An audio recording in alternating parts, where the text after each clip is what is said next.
if my job is busy and I'm working a lot of hours, there's still time to do something, albeit a small amount of time. But you know, that it's all those things are just excuses, I guess, and that's why I'm trying to. But it's eating well, isn't it? Because last time on tour you said they'd just grab takeaway food in the evening and stuff. Like, you didn't eat well. Was that the first tour? It was the first tour. Last tour was great. Last tour was great because we've got catering now on tour, which is Fancy. We've upgraded to catering, which is nice. So.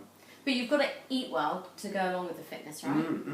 Yeah, of course, and you know, being on tour is another kind of, like I say, it's a fitness thing. So it's really difficult to stay well and stay healthy and not be too tired all the time and things like that. So you know, we've got a juicer and we've got like lots of great food. Oh, this juicer! Let me tell you, he talks about it all the time. But if anyone wants to buy him a juicer, go for it. Oh, yeah! I'd love a juicer. Don't, they're expensive, that's why we've not got one. But yeah, you know, and it keeps us healthy and it keeps us fresh and you know, there's nothing worse than being on tour and thinking I've got to go to the gym and I've got to do this show and when you're feeling not particularly well. Well, we've got some questions from some of your fans here. I'm going to read some out. So, I think we all know the answer to this one. But if you're a superhero, which one would you be? Superman. And why? Superman, because he's awesome. Any more on that? No, it's just Superman because he's awesome. What's superpower then? Superman's powers. All of them? All of them. I think we all knew that though, right? That's general. Show us what you do, how you do your flying. Go on. What, with my fingers? Yeah. I catch you sometimes, he'd just be doing this. No, What you're are not you doing it right. doing? You're not doing it right. It's got to be like.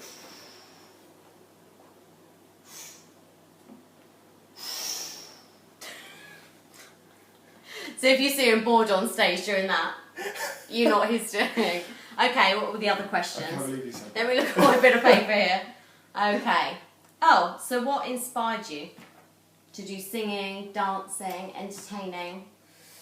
Because you worked in office jobs before, didn't you? Yeah. I mean, well, when I left, because as I say, in college, I kind of discovered that there was a voice there to kind of maybe work. Pretty little voice to try and work on and improve, and I was always into acting and performing in some way. So you know, but you know, to actually have it as a profession was kind of something that wasn't really done where I grew up, and so I left college with my qualifications, which was great, but I just went into work not really knowing what I wanted to do, you know, realistically. That's so common though, isn't it? Yeah, of course, and you know, I worked in this office for about a year, and didn't enjoy it, and really felt like I was kind of missing out on what was happening in here, really. Like I needed to give it a go. I needed to try it, knowing full well that I'd almost certainly fail. You know, it's not. Everyone knows that the industry is a tough nut to crack, but you know, I just thought I've just got to give it a go. I've just got to try. So I quit my job and upped and moved to London, and that was a tough experience. The first day I got to London, I had no idea what I was doing. And you hated leaving your family, right? It's one of the big pulls of being away. Yeah. I even now, you know, obviously our life is in London, but I don't like being away from my parents and my sister and my niece and nephew. I don't see them anywhere near as much as I'd like. They're only a few hours down the road, but because of work and things like that and their commitments as well, it's difficult to see each other. So yeah, it's but you have to be in London, and you know, my dream's coming true, and I've been living my dream for 4 years now. You know, largely thanks to you guys, but you know, it's just one of those few sacrifices that I have to make. But you're seeing on Wednesday. But I'm seeing on Wednesday because they're coming to Cardiff. Woo! Yeah. So do you have any superstitions before you go on? Any high-fiving or anything? We do a thing, I think a lot of you will know. I don't know if you know this. I think you probably... No, I don't actually, because one of you guys wrote in about it. I don't know. So obviously we've got our own things that we just kind of get ready, and we put our costumes out and we kind of get ready and, you know, have our own focus in, our own little warm-ups and things like that. But about 5 minutes before we go on, we actually get in a huddle and we just speak about, what we're thankful for, and it's kind of a prayer, but it's more of a bit of a speak to the universe type thing, and it's like, let us put on a good show, let us entertain everybody, let them enjoy it, and then we do this thing. It's a bit silly, but we say baps. We say baps and give each other a little hug. So it's like baps, and then you go on to the next one, baps. It's something that we've always done, and I don't really know why we started doing it, but it's one of those silly little things. It works. And it just you do that, and then you line up to go on, or you go and sort your mic stand out or whatever, and it's just nice because it just kind of focuses you and gets you in the zone. How do you feel at the beginning of a show when the music comes in? Are you nervous? Oh, how do you deal with that? It's more excitement. Like I said earlier, when you're kind of like the Irish leg of the tour, it's the first show, and you're kind of like, oh god, I can't remember this move, and am I going to do that right, and all this kind of stuff. And there's nerves there, but like after quickly, as I say, that the audience helps you out, and it's unbelievable what they can do for you, but after that, the whole run is kind of like the music starts, and it's in your ear, so it's loud and it's booming, and I always get the little hairs on my arms stand up, and I get this little shiver and this little tingle of excitement, and it's just unbelievable. It's unbelievable. Do you worry about messing up the choreography? If you forget something, does it throw you? You're like, oh, and you have to look at the other boys. Sometimes, but because our fans are so great, it's my phone again. Because our fans are so great, and normally it's only you that text me.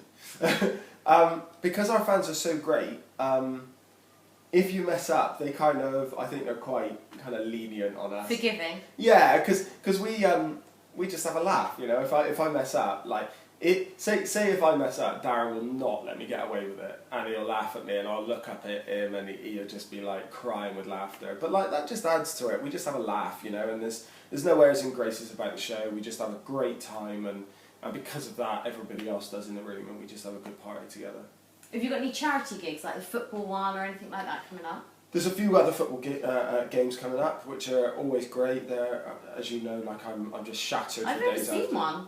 I know, you've always been away. You can't walk after. I know that. I know, like I'm. It's but hopefully, because I'm now starting to get fitter. Hopefully it'll make things a bit easier. But yeah, there's a lot of charity. We do a lot of charity gigs. I'm ambassador for the Perpetuity Foundation, and as you know, we work with Operation Smile a lot, but there's always lots of charity stuff going on, so it's always good. So let's talk about your new single, Superstar. People are asking about the bubble gum. Yeah. So like, how many goes did it take to get it that big? You were saying you got it bigger before and then you couldn't do it. Is that right? Yeah, it's really frustrating because with that, they were like, we want you to blow up some bubble gum. They just want us to do random things, juggle, read the paper, that sort of thing, eat donuts. Did you choose? Well, I fancied like some chewing gum, so I was like, okay, I'll do the bubble gum. They went, okay. So I put 2 pieces in, and I was blowing this bubble, and it was huge. These things were getting this big. I was like, brilliant, let's go. Roll camera. And literally, they were like, okay, go. And it was just like, it was just this pathetic little thing. But I think the bubble you see in the video is probably the only one that they actually got me. I'm going to throw that phone out the window in a minute. Nobody ever texts me this much. I know what it is. It's his game. Is it your game? No, they're actually texting Updates. us. Darren and Mum. Darren, stop. Yeah, so that the one bubble you see is the one bubble that they actually got me blowing. Great English. Yeah. Who do you want to duet with? Who's like the best person you'd want to duet with on the album? Well, who are you going to duet with? Well, you guys know that I've got idols like Stevie Wonder and people like that, but I don't know. We performed at the Extra Factor last year, and we met Sam Bailey, who won. Oh, amazing voice! Unbelievable voice. So. We're friends with Sam, so it would be incredible to have a sing with her. What's your dreams for the band? And like, what heights do you want to reach? Do you want to go to America or Australia, Japan? I'd love them to go to Japan. It's my favourite place in the world. You live there, right? Yeah, they'd love you. They'd love you guys, wouldn't they, Ruby? Hi, Ruby. Yeah, like I mean, our plan for kind of going on. It's just anything that we can do, really. Obviously, the UK is obviously very important to us, and you know, we found new homes in Germany and places like that. So you know, they're going to be always very important to us. But you know, as an act to progress and grow, you have to keep on spreading your wings. So hopefully the US, hopefully Australia, Lockie's neck of the woods, and hopefully Japan. You know, it's a dream of ours to just keep getting bigger and bigger and bigger, and you know, we honestly feel that our music can go anywhere. It's hard because you don't want to spread yourself too thin, because you still want to do shows in one place. You can't neglect anywhere, can you? Yeah, of course. And like I say, you know, the UK and Germany and Europe, where we kind of where we call home, is it's really important to us, you know, and we'd never want to you know, leave there and, you know, go out to America for 2 years and never come back. You know, that's not what we're all about. And I don't mind living in LA. With me, yeah. Oh yeah, sure. Yeah. Yeah. So we're planning to just keep on going and going and going, and hopefully growing with help from you guys.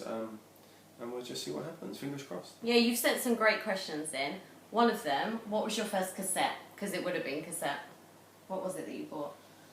Oh God, my first cassette. Mine was Michael Jackson. Mine was Michael Jackson. You're not Michael Jackson. It was a bad album. What did you buy? Do you like Michael Jackson? Make myself go hot.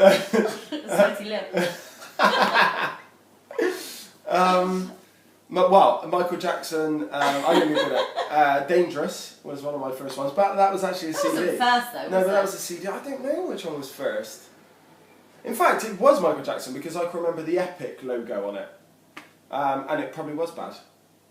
Oh. There you go. Yeah, there you go. Hold on, let me consult my list. What else do people ask? What? I can't even read her handwriting. Neat, isn't it? I think I've covered most What of about the them. other side? Is there anything on the other side? Well, thank you. They're my ones. Oh. Oh, yeah. People might be interested. What's your biggest purchase you've made, apart from your home? Do you want me to tell them the biggest purchase? I think it was a gift. I bought Kerry some expensive shoes.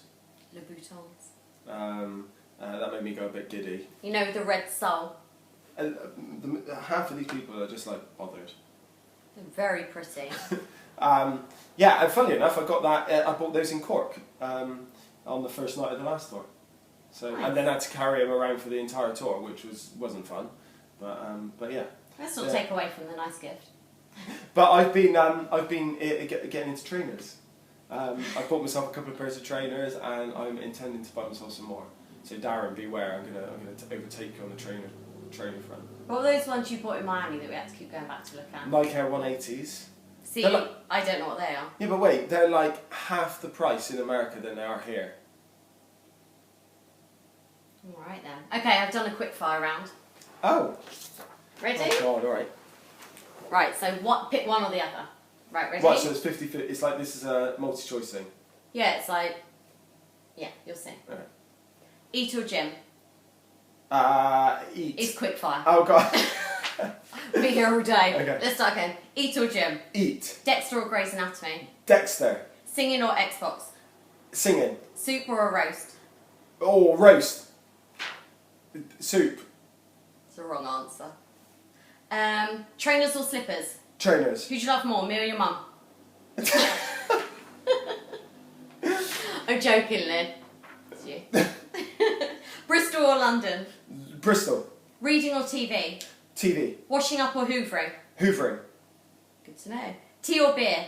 Tea. Writing or performing? Performing. Jack Bauer or Superman? Superman. Henry Cavill or Christopher Reeve?